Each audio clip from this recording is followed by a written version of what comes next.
Here's the turn order for turn 7. Again, the Americans and Russians outbid to go first.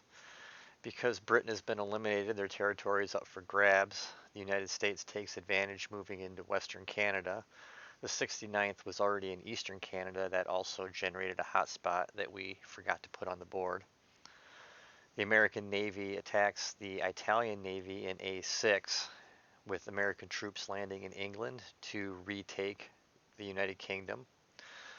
The German 14th saw the writing on the wall and left England to save themselves. In Europe, there are no hotspots this turn. However, all nations involved reconsolidate their forces.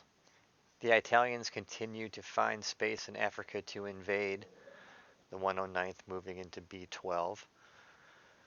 The Russians and the Japanese both moved to take former English territory in B17. There are rules to address the Japanese-Russian treaty in this situation. However, it does not matter because Japan broke the treaty this turn, attacking with a three-pronged attack in Asia in R9, R16, and R17. The Italians also moved north further into Russia, attacking the 26th. The Pacific is quiet with the exception of the American 64th that lands in the Solomon Islands. And 2 American air commands fly out into the Pacific, hoping to sink those Japanese transports that landed in Russia.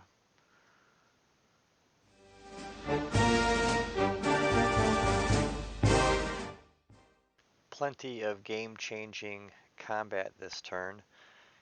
Eastern and Western Canada are absorbed into the United States. American troops also claim Great Britain for the new American Empire. The Russians are reinforcing themselves along the European Eastern Front. Italian combat in Africa continues without resistance. The Japanese are victorious in all of their battles against the Russians. The Italian 112th is successful in its battle for R13. Japanese troops are now amassed along the Russian eastern coastline, with a large number of infantry in Japan ready to reinforce. The American 64th successfully takes the Solomon Islands without any casualties. Changes to the stress wheel, the Americans went up a level of stress and brought themselves back down one, while the Japanese went up a level due to breaking their treaty with Japan and suffering a number of casualties while doing so.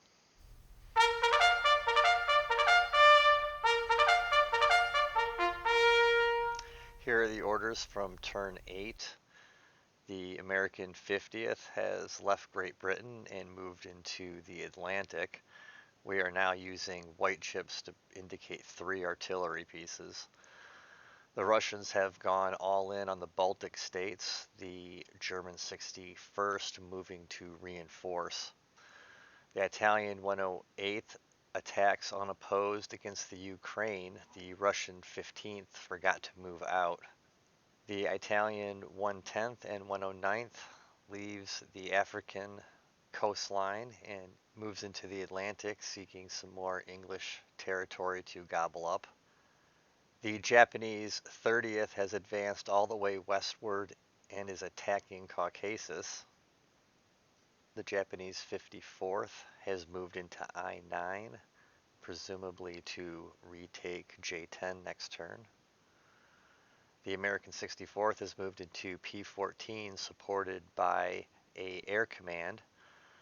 There is a vulnerable Japanese port there off of J-14.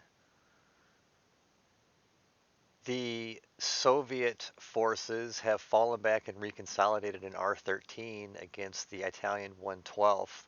The Japanese army continues to march westward into Russia, advancing unopposed into R15 and R14. The Americans have deployed 3 commands of land units to the Pacific, supported by an air command. with an additional air command staging from Alaska.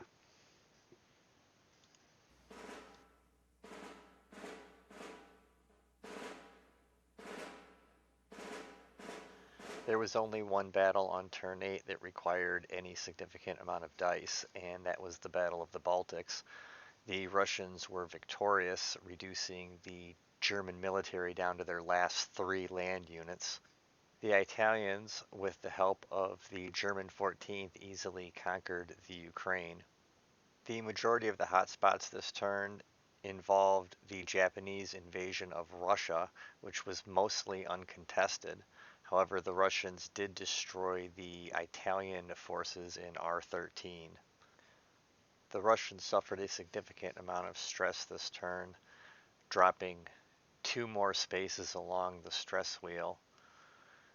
The Chinese dropped to the final level of stress, and because they control no territory and have no troops, they are officially removed from the game.